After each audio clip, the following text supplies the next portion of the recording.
Well, hi there and welcome to the Architects at Home webinar series presented by Brickworks Building Products. My name is Eve Castle. I'm the National Business Development Manager for Brickworks. And so on behalf of our team across the country, we'd like to welcome you this evening. And of course, a very special welcome to our guest for the night, Tristan Wong. Tristan's a director with SJB down in Victoria. And I'm very much looking forward to hearing his presentation in just a few minutes' time.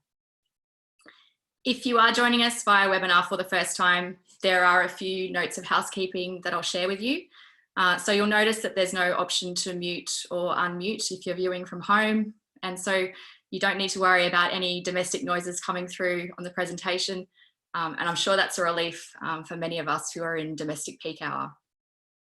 But you will see at the bottom of your screen, there is a Q&A function, and we'd encourage you to post questions there that might have come up during the presentation tonight, and we'll come back and answer those questions when Tristan concludes his presentation. I know there is growing hope that we'll be able to get this health crisis under control sooner rather than later. And we really look forward to welcoming you back to our design studios for live events. However, in the meantime, we're very committed to providing informative events online, and we've got a great schedule of things coming up in May. I'm just going to show my screen so you can see the Archiflix event. You may have attended in cinemas or in fact in our design studios previously. And in May, we're presenting that series as an online film festival. And so those events will occur on Friday nights. We're assuming there that you still have some opening in your Friday evenings at present. And we will be looking forward to sharing 4 events in that series with an opportunity, if you want to make a small donation with tickets, all proceeds going to a very worthy cause. As we know, there are many vulnerable people in the community at present. And also just to mention that our virtual refuel, our CPD program will be continuing in May also. We've had a fabulous take up with that, and we're also very grateful to everyone that's joined us. The May schedule will see some new content being delivered, and we hope you can join us. The invitations will be in your inbox for that shortly. I'm now going to hand over to my colleague, Matthew Hale. Matt has had the pleasure of working with Tristan on many projects over the years, and so Matt's going to give a bit of a personal introduction before Tristan commences. We'll be back after, and please enjoy. Thanks, Eve. Hello, everyone. It is my pleasure this evening to be introducing Tristan Wong. Tristan began working at SJB here in Melbourne in 2011 and was appointed as a director at SJB in 2016. Things have been getting busier for Tristan of recent times, amongst other things being appointed as a co-creative director for the Australian Pavilion at the Venice Biennale this year, which for obvious reasons has been unfortunately postponed, not Tristan's fault, so he tells me. As well as welcoming a new addition to the family, which I'm sure is causing 1 or 2 distractions now that he's working from home as well. Now there is a passion you can hear when talking to Tristan about projects and concepts and ideas. You feel that he truly believes that innovation in planning and design can have a positive effect on the health and well-being of people, not just working and living within a building, but also on the people that are viewing and interacting with the building from the outside. And it's great to see that kind of passion. Before starting at SJB, Tristan had quit architecture and spent 3 years painting, illustrating and traveling. His parents are artists as well. I actually have one of Tristan's sketches here at home. He spent almost 3 years traveling Central and South America. When you're young and an artist, I believe they call that gathering inspiration. He's illustrated a book on environmental design, designed and delivered exhibitions in the fields of both architecture and art, including collaborations with comedian Tim Ross, guest lectured at universities, and generally just made me look at my life and wonder what I've been spending so much time on. I did mention to him once that he should really leave something till after the age of 40, but he's not listening to me for some reason there. So with all that in mind, I'd like to say I hope you have an enjoyable evening, and I'll pass over to Tristan to begin. Thank you.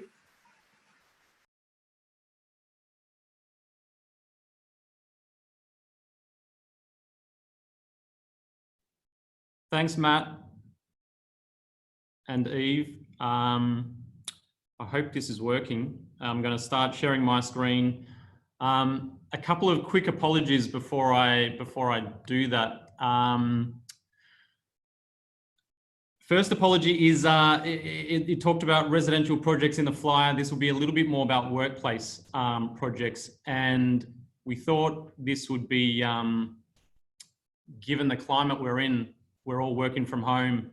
We've had a number of projects in the studio that were focused around workplace design, and who knows whether those projects are going to be so relevant after all of this. I think everyone's grown so accustomed to working from home and in different circumstances. The idea of the office building and the workplace may suddenly take a different turn. So we want to present some that are right finished construction, and one that is going through construction shortly, and both were kind of affected by COVID, and we'll see what happens to them after this. The other big apology I have to quickly make is to my beautiful baby boy who turns 1 today, and I'm meant to be bathing him, and I'm giving a very special webinar in any case. But I might have to run off at some point very shortly. So my apologies to him, and I hope I see him soon.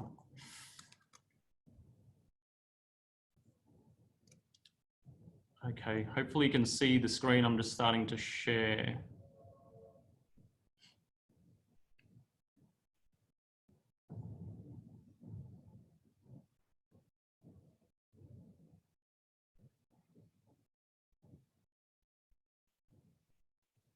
All right, sorry about that. Okay, so the Back to Work special, get pumped everyone. We might be doing that one day, who knows when. So this is a couple of interesting projects we think, both in Collingwood for people in Melbourne. You probably know the context of Collingwood quite well. I will talk through where both of these are located. One of them is called 51 Langridge, the other is, and it's completed construction, the other is 0 Gips, which is in Gipp Street in Collingwood. The first one, 51 Langridge, was a project that had actually been rejected at VCAT a couple of times when the client came to us. In fact, they came to us whilst in the middle of VCAT. The council had advised them or suggested to them to find a new architect. So we actually had to come up with this whole design and concept literally within a week or two and get approval within about the same period. So it's one of the shortest processes through council I've ever experienced, which was quite interesting, which was great on the one hand, pretty challenging on the other hand. But and then the other project is called 0 Gips, which we'll talk through. They're really different projects for a number of reasons, not just the sites they sit on. 51 Langridge is a pocket-sized site. It's only 15 metres wide and about 30 metres long, which for a workplace commercial building is very small. And 0 Gips is interesting. It's actually a 60-metre long block and only 10 metres wide. One ended up being almost a little mini skyscraper. The other one's a bit of a land hug, kind of land hugging building that's a lot longer, obviously taking up that long block. So there's a number of different ways that the building configuration has sort of affected how their appeal to both tenants and what was sort of finally achieved at the end. So Collingwood, for everyone, for those that aren't in Melbourne or not familiar with it, is just to the northeast of Melbourne's CBD. It's in a really interesting context as far as its history and heritage.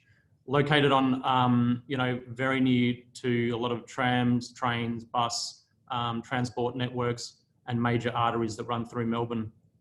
It's characterised by a lot of warehouses. It was considered the sort of the fabric and boot factory sort of capital of Melbourne. So there's a whole lot of wool stores, grain stores, warehouses, importers, fabric and drapery merchants. And there's a lot of street art and other industrial buildings that kind of characterise Collingwood. Some of the old signs, you can see the Foy and Gibson, the wool mills. There was dyeing mills, dyeing factories where they kind of coloured the fabrics and the wools. There was a whole lot of buildings, all really about fabrics and boot making. And so this first one is 51 Langridge, and it's on the corner of Langridge Street and Wellington Street. What's really prominent about the site is it sits on two quite major bicycle routes. And when we met with council, and that was at VCAT, they were already saying, you know, there needed to be a much better engagement with more sustainable modes of transport, and certainly in an area that's quite congested anyway. So how could we minimise cars and actually promote cycling and whatnot? That was kind of something that was quite important even from the get-go. There's two significant buildings on either, I'm not sure you can, hopefully you can see the cursor, two historical buildings that sit sort of on either side of the site, which we'll come to in a minute. Probably something that also will come out of this discussion is just around, there will be people that know this project, so I'm sure there'll be possibly questions about the whole process of novation and build quality and how you get an outcome, how you get the best outcome, and the challenges we face as architects, where often what is designed isn't always what's built, and it's an incredibly challenging process. I know a lot of other architects deal with daily. The you know, in quotation marks, the fights that go on to ensure that you kind of get that outcome that's been permitted, I guess. So there's certainly bits that, you know, we want to, I guess we want to show these projects warts and all. There's bits that have come out great, and there's bits that are probably not what we wanted either, but it's always quite a interesting process navigating it. We're showing this plan. It's really what started to capture a lot of the purpose of, well, a lot of the guiding idea of the building, which was firstly that we're aiming for at least 5-star Green Star, which is Australian excellence. There is high, obviously, the 6-star Green Star, but this was still very high for a building on a very small footprint. It gets harder and harder in our experience to get to 6-star Green Star on small footprints because of things like water harvesting, solar harvesting get much harder on a site that's kind of quite limited and is more vertical than sort of horizontal. But this was about literally having cyclists being able to come into ride off the cycling tracks that actually connect through to the Yarra Trail and other parts of Melbourne. They could come in, drop their bikes off. There was a large number of bikes and end of trip facilities provided, activating that corner tenancy and kind of creating a ground plan that I guess encouraged people to walk into the building and not just be limited by a street frontage, which was kind of a wall. We wanted it to be a lot more permeable, the site. So that's kind of just a bit of an AXO showing the site dimensions, and that's before we applied setbacks. So once we had a 3 or 4 metre setback across this dimension saying 15, and another 4 or 5 metre setback along the wider dimension, the broader one, it's quite a small floor plate we had left. And by the time we added the core in, which you'll see in a minute, it's a very limited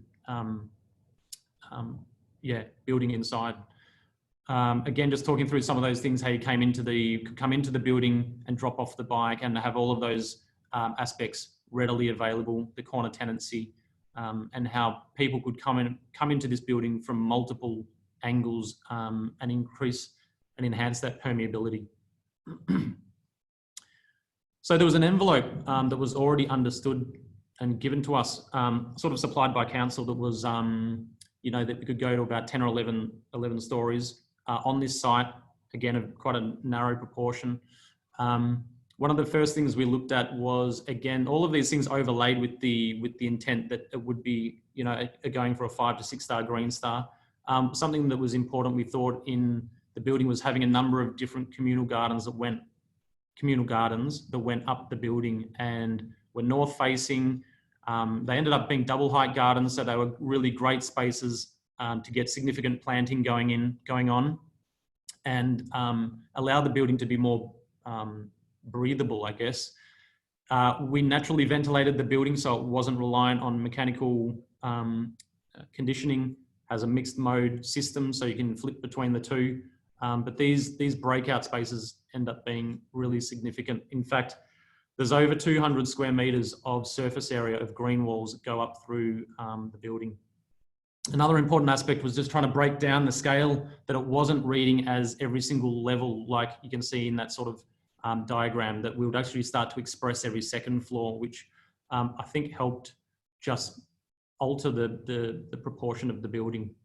There was this sort of slipping tectonic that occurred, and it ties to a concept that I'll describe in a minute. That sort of frictional shifting, I guess, in some of the members and the facade paneling that went up. But we actually also had to rationalize it with the structure, which I'll talk to in a minute. Yeah, this is, you can see in this, the building showing it only had an 11-meter depth to it. So this was perfect for natural light. You can have no lighting on for most of the day, and there's still a really good light. The other part that was important was the panelization that went up the building, which we'll start to see in a minute, was around ensuring that the building had really good thermal mass and a building that didn't require pumping in heat to keep it warm or was continually losing a high energy running building was important. So the ratio of glass, the solidity was really important to achieve. And again, having those openings on both we had louvered glass on all 4 sides of the building to allow that full cross ventilation, natural ventilation at any time of the year. There's a more louvered aspect, I guess, component to the west and the east to control the solar, some of the harsh western sun. A really interesting part of the project was that the only stair, not a fire stair, not just a fire stair, the only stair of the building is actually on the outside. And this was done for a few reasons, to encourage walkability, to promote it almost to people, not only within the building, but as reminders to people outside of the building. It suddenly became this feature of the building, looking up and seeing people going up, navigating to their floor. It was about encouraging health and well-being, so that people would be encouraged to use this and actually look out back to the city, look at those stairs go up and look back to the city. It was about encouraging people to use that and get some exercise, minimize the use of mechanical vertical circulation as well. And it ends up being a really bold part of the kind of the design, and a part of the building that's otherwise sort of the back side of the building. I guess the other thing is we're always keen, certainly in a lot of more recent projects, is that the stair isn't this locked away in a concrete bunker that no one uses. We want it to be something that people engage with and have those moments of incidental kind of interaction and get outside and breathe some fresh air. So it was quite interesting.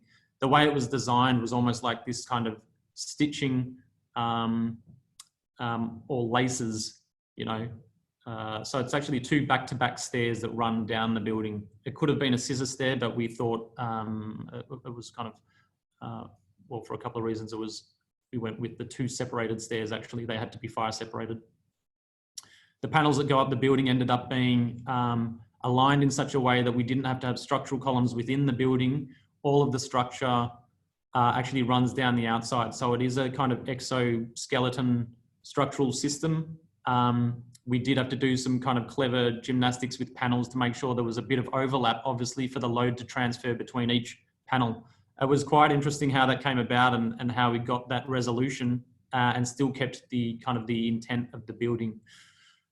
The rooftop obviously ends up being a great space for harvesting, well, both water that was for the bathrooms, for solar energy production, and a productive garden that was for the cafe at ground level. Really quickly, just through the plan. So there was a basement. We had a handful of cars, and then there was, but it was a reduction in what the sort of statutory requirement was. And obviously City of Yarra was keen to have less cars, but there was some in this project. What will be interesting when we show you Gipp Street is there was that we applied for 0 cars and got that through. Sometimes council don't like, in the past, council haven't necessarily supported 0 cars, as the belief was that you'd be putting more cars onto the street. But we did demonstrate in the other project that I'll show to council that we thought 0 cars was a much more sustainable approach. The ground floor, we kind of looked at briefly, but really it was, I guess I'll just go up through some of the typical levels. You can see that stair off the back of the building, the lift core, and then as we start to go up, there are these outdoor double height gardens, which actually took up around 10% of every floor, which is a lot to cut away from a building, but it is really powerful what they do to the internal spaces and how you can get those gardens that haven't yet grown up much, but what they kind of give to the internal spaces. You can see in this floor plan there's one column, maybe there's another one here. I'm not sure if these are correct. These were the town planning drawings, but otherwise the entire floor plan was free of columns as we ran it all through the skin of the building. Those terraces, as you can see, sort of shift across as they go up the building. Then we used most of the rooftop for an outdoor community space for all the building occupants. And then around 15-20 kilowatts of solar on as much roof area as we could use. Architecturally, it was there was a number of things that we wanted to take reference from. There's so many amazing heritage buildings all throughout Collingwood. The beautiful cement and concrete detailing buttresses, corbels and lintels that you see. The other part was the factories, and most of those factories in the end in Collingwood, well, many of them were dedicated to wool stores, fabric merchants and boot makers. So there was a lot of, the kind of the rag trade, I guess, was a big part of Collingwood's history. And that textural quality that came out of the idea of garment making, of drapery, of the wool, of knitting, of all of those factories that went on, we wanted to actually take some of that that textural quality, that woven, detailed, threaded aesthetic, and see if that could actually, become part of the building. And so that's what the facade ends up being. We had used the brick module as a pattern, but actually what we wanted to do was not do it as brick. That was all to be out of concrete. So yeah, although we went with sort of that profile, the intent was that it wouldn't actually be brick. We'll use the brick for the lower levels and do the upper levels in just a raw concrete. And we wanted that to be another part of the building, that all parts were quite raw in their materiality. We got points again on a Green Star performance basis because we limited material use throughout the building. So there's no suspended ceilings in this building. It's all exposed surfaces. And that really, again, sort of contributed to that industrial aesthetic. We worked up different panels that almost had a sort of parametric aspect to them, the way they were woven to get that detail and that sort of woven weave look to the panels. And then you can start to see some of the renders that we produced. And these were actually done even during the VCAT process, I believe. So you can start to just see what would occur at ground, the main tenancy at ground that would draw people in, and various gardens that are located going up the building. And again, these represented a really large portion of the building. Anyone that's seen the building, there's no gardens, so it looks a little bit blank at the moment. The big concrete lintels were again a bit of a nod to some of the historic, the heritage buildings. Some of the ESD, I won't run through it all, but the main things we've kind of touched upon: minimizing glazing to kind of 35-40% of the facade. We didn't want to have an all glass tower or building. Apart from there being a lot of them, it wasn't seen to be the most thermally responsive design. So getting some more mass through the building helped significantly. A more shaded or screened western facade, both through a series of concrete piers, but also a series of louvers that would assist in that. I'm just looking through some of the notes on here.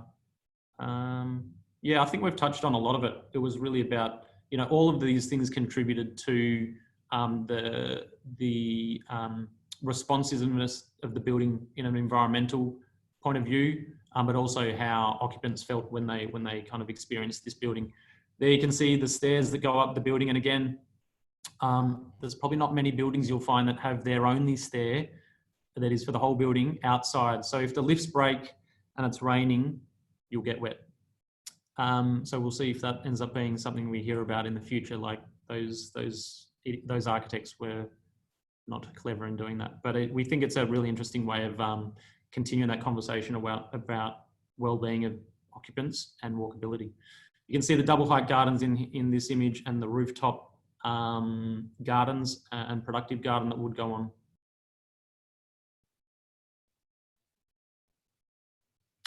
We went through a really extensive, I guess, detailing of the building, and this is just showing some of those details, which I won't go through all of them.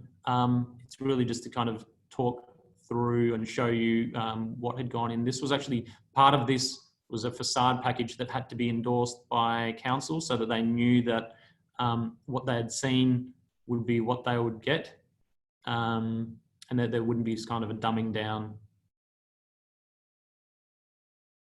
But I'll allow you guys to be the judge of that. There are certainly bits that aren't exactly how we wanted, but it's always quite a challenge for larger buildings.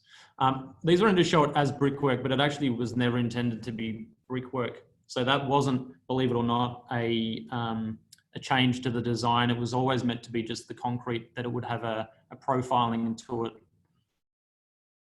The stair detail, interesting. We had to deal with vertigo. So we had to, on lower levels, the balustrade was lower. And as we went up the building, the balustrade had to be higher so that people wouldn't look over and get a little bit scared. Again, being the only stair on the building, there's no internal stair to be protected. We had to deal with things like vertigo, which was quite an interesting one. We hadn't had that scenario before. And so these are the just a few photos. Again, you can see where the gardens are meant to be going up through the building and along the entire level 4, level 3. They haven't yet grown up. Early days. Looks pretty much like the renders, right? You can see the profiling in the concrete to get that sort of woven aesthetic, that sort of material effect that we're after. The screening, the solar control to the west and the east. There's gardens that go up through here as well. Again, if you can see the cursor, so there was also some of those double height gardens going up through the eastern portion of the building.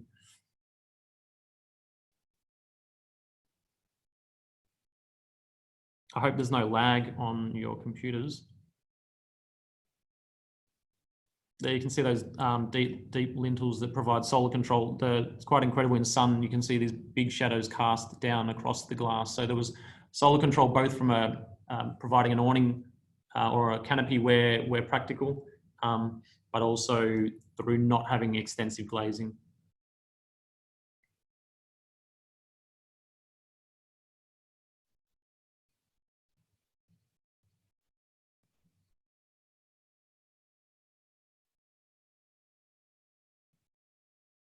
That elevational shot where you brought in, the title boundary, we had to open up that corner. So there's a splayed, it had a splayed title boundary. So the reason that we actually pull up and sort of almost cantilever over the corner is we needed to have that an open corner at ground level.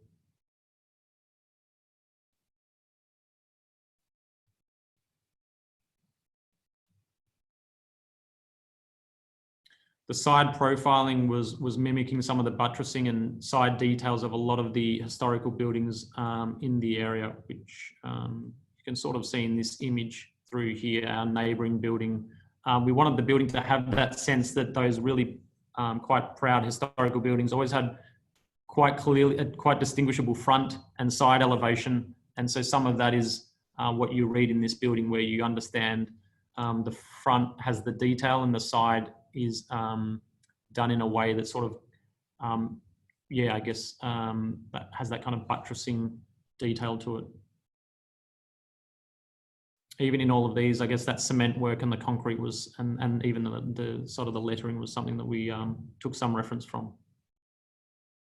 The stairs that go up, you know, we kind of liked this industrial, it's quite honest about it. None of this was covered up. It's just left, as you can see, the mechanical aspects, the pipe work and whatnot, and that stair that in these areas has the highest stair, so you can't look over that balustrade and get too dizzy and scared.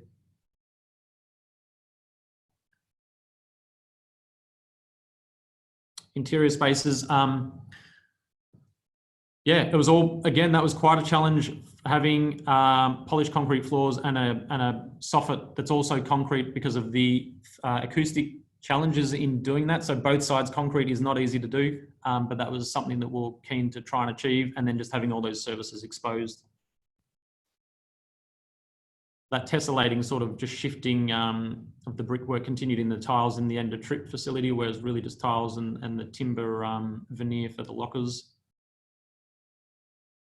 And in the showers, very basic, but I guess that's part of that was part of the ethos behind the design, that it was minimizing material use.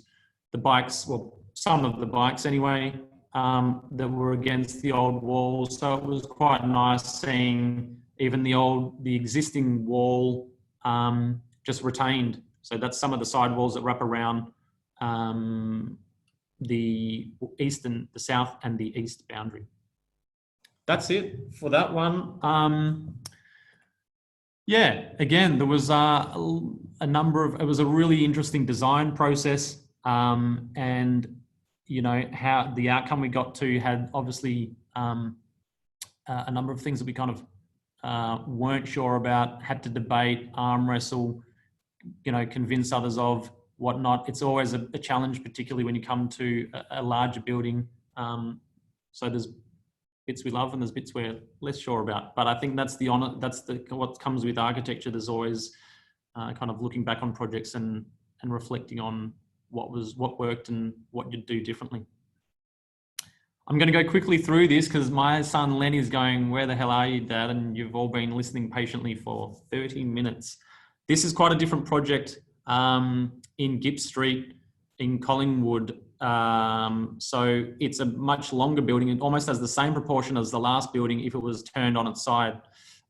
Again, this one was another factory building, and its more recent time was as was related to the rag trade as well. It runs along a laneway. Really, this is the north side of the building actually. So again, it's got that beautiful big concrete lintels that run over it, and all brick. Now this building wasn't heritage and didn't need to be retained, but we wanted to. We thought it, like, surprising it's not heritage, but I guess there was no particular features that were deemed significant enough for it to be retained. But our approach was to retain it. Again, from an environmental point of view, that was obviously considered and is a good thing to retain fabric of context where you can. Obviously, it made quite significant challenges in designing a whole new structure to work within that building, given it was, you know, quite an old building and with parts of the wall crumbling in some areas. It's a great laneway. It's got some really cool graffiti that goes the whole length of it, and it's used by a couple of residents that come into homes, terrace houses along here, and then there's a couple of little factories, furniture fabricator manufacturer down here. So it's a bit of a combination of sitting within a residential and an industrial area. It's obviously been, yeah, you can just some of the shots along the laneway, you can see.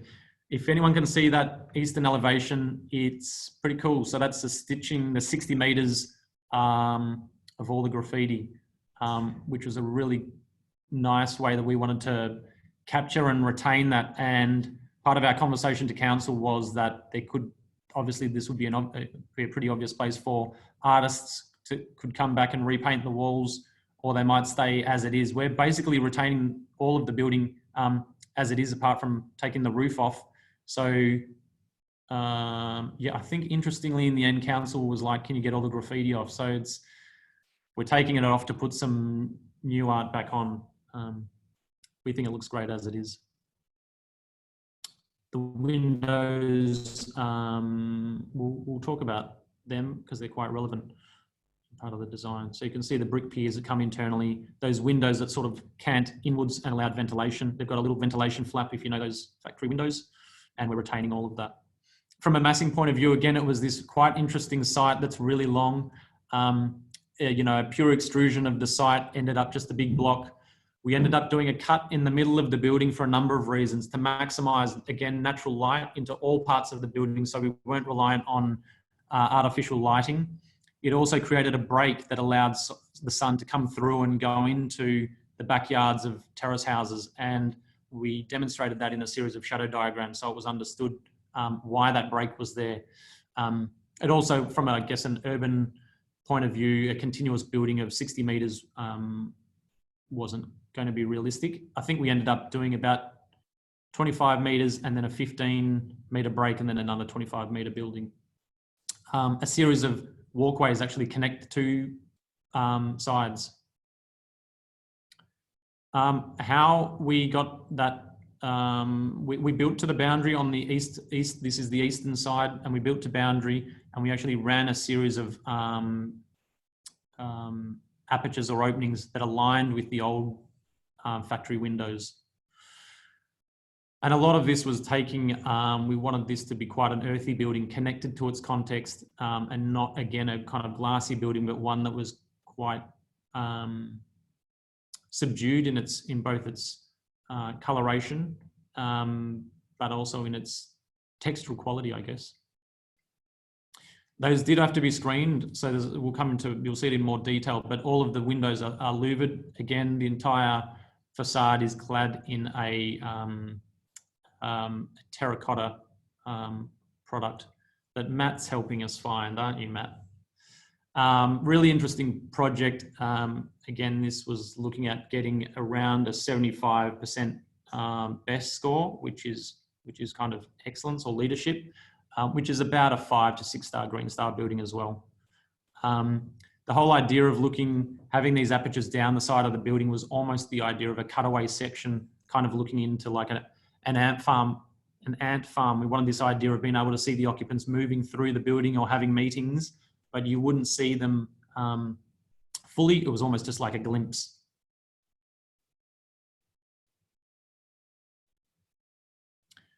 The plan of the building, what was interesting is we didn't want to use the Gipp Street as the main entrance. We actually use the middle of the site as the main entrance. Because the building was broken in two, we had the challenge of, if the address was off Gipp Street, how would someone find a tenancy that was at the north end of the building or the rear end, depending on how you look at it. So we actually made a decision, which was quite challenging, I guess, or provocative for council, that the entry into this building should be actually in the middle of it, so that occupants could go off into either wing and find their tenancy. Most of the ground floor was around, bike storage and end of trip facilities. All of that in the white is dedicated to that. So we provided, well beyond what's normally required. I think there was about 50 bikes or so, and the same for lockers. So it was this idea that you'd come down to the center of the building and then work your way up. We also consolidated all amenities. So all of the bathrooms, unlike the other project which had a kitchen and toilet on every floor plate, this building was much more aimed at a kind of a co-working, or basically a co-working scenario where all of the toilet and utility facilities and amenity were consolidated in a couple of only 1 or 2 areas. So there aren't kitchens and bathrooms on every level. It's either navigating to the ground floor, or there were some other amenities up on level 5. You come into this building and there's an amphitheatre, seating then becomes a staircase that runs up through the building. And apologies if this is all really small on your screen. I'm too scared to zoom in or I'll stuff the whole system up. There's only 1 lift in the building. Again, that was made, we worked really closely with both Hip v Hype and Wooden Grieve on the environmental design component, you know, minimizing again the mechanical use in the building. Just 1 lift. It does mean that anyone that comes into the building that needs to use the lift but is in the north building comes across a walkway that connects these 2 buildings. Both buildings needed a stair, obviously, for egress, but we were able to get away with just the 1 lift.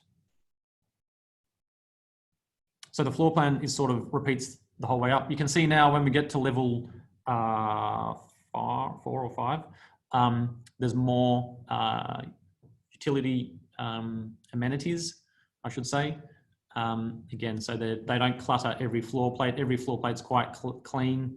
And it's only when you get to these levels where there's a few more bathroom amenities. There's again a kind of rooftop garden productive area on the rooftop. Trying to achieve around 35 kilowatts of solar is huge. Requires over 100 solar panels. We kind of ran out of room in the end, so we were putting it on all roofs. And in fact, there's more solar that's not in these diagrams, but that was incorporated. You can see in these shadow diagrams how the shadowing moves across to actually break and allow light still into those backyards of the terrace houses. Just some of the slides that were what was important in the building. Again, the walkability was really important, being able to see people moving up through the building. We worked closely with the environmental engineers to work out what was the exact best efficiency for thermal efficiency for glass versus solid on all facades. We had extensive kind of cycling and promotion of end of trip and green travel plan. Sustainable materials using clay and terracotta based materials. Life cycle design was important about how we could reuse parts of the building in the future, and the spaces were adaptable. Natural and passive ventilation again, so we've gone through working with RAP on how we can get mixed mode mechanical systems to work here so that you can get the benefits of everyone loves some fresh air, but also not just kind of stuffing up the whole mechanical system if someone does open up windows. Health and wellbeing was a huge part of both the criteria for getting a good score on BESS and Green Star, but also something that was important for obviously what we're calling mental health and happiness of the occupants. That's me looking at some glass that's on an angle. So that's those old factory windows where they have a flap that allows ventilation. So we actually took those ideas and into a more contemporary interpretation. So we've got the canted glass and the ability to get that air coming through. What the canted glass also did was allow more shading to the north because you can see the way they were angled provided a kind of a hood for the glass below it. I'm going to move through some of this quick because some of the slides have lost the links. So this is what the building really looks like when you come in from the center of the laneway. So the laneway is meant to be this quite activated place. There's a small coffee tenancy. It was about encouraging local traders to take up their tenancies along the ground, certainly at ground and throughout the building, local, whether they be designers, workers, traders, ceramicists, distilleries, you know, so the spaces were conceived of that they could create a much stronger sense of community and a central meeting place for everyone. So there is this space in the middle where people can kind of congregate and actually, you know, hear about what others in the building are doing. So the idea is that it is this sort of, co-working space where people actually understand their neighbours and hear a bit more about their respective industries. You can just see, looking into the building, the retaining of all of the old factory windows, and again, most of the ground floor, certainly at the central area, is for end of trip and cycling. And that became an important wayfinding device. There needed to be ways that we could, for council, indicate how someone would find where you go into this building, both for a visitor, but also for people who want to come in with their bicycle. I'm running out of time. So that's just another image showing the Gipps Street facade, some of the rooftop activation, the way the laneway would ultimately be treated, arriving into the center of the building. So we actually, these bricks for the floor are actually taken off part of the building that we needed to demolish one part of the wall. So they've been reused in the arrival area. And you can see these walkways that are overhead that kind of connect between the two buildings. It was intended to be a timber building, so a combination of steel and CLT with cork flooring. Some of that's now shifted, but we'll see how we go. And that's it for that one. Quite a different building. I think materially and texturally some similarities, and from a sort of environmental design point of view, both achieving quite high to very high outcomes on that front. This, what I forgot to say about this project was it actually had 0 cars, which was quite a challenge for some councils to understand, but City of Yarra obviously very supportive of not having any cars, and we could demonstrate that through its, you know, getting a 98% walkability score. So I hope everyone's enjoyed that. If you haven't logged out, and I'm going to stop talking and hand back to the others. Thanks so much for listening in, and I can't wait to see other people's presentations over the coming weeks. Thank you so much for your time, Tristan. I know that you're short on it at the moment because you've got to get back to Lenny. Just very briefly, we did have one question come up regards the DDA access to bathrooms that aren't on every level. So did that impact getting one lift across the line with lift wait times and things like that? Really good question. So we did have to make sure that, well, there is the lift obviously that allows people to get up to those levels, but yeah, the majority of the bathrooms were actually originally designed to be unisex. They were all located on the ground floor with DDA accessible on both the ground floor and the only other level 4, where there are bathroom amenities. So there were that equitability was achieved through there was always DD accessible bathrooms in the same locations as the other bathrooms. Thank you. We've had a few more comments come in, but they're all thank yous. So we'll let you go because we know you can't have a 1-year-old birthday party for Lenny without you being there. So thank you once again. Thank you for the presentations. You're right, Matt has been working very hard getting those terracotta skins and louvers across the line. So we cannot wait to see Gipps Street built. Everyone, thank you for joining us tonight. We'll be back in 2 weeks' time on a Wednesday evening. We have Hannah Tribe from Sydney joining us for our next At Home with Architects webinar, and we look forward to hosting you then. Thanks all.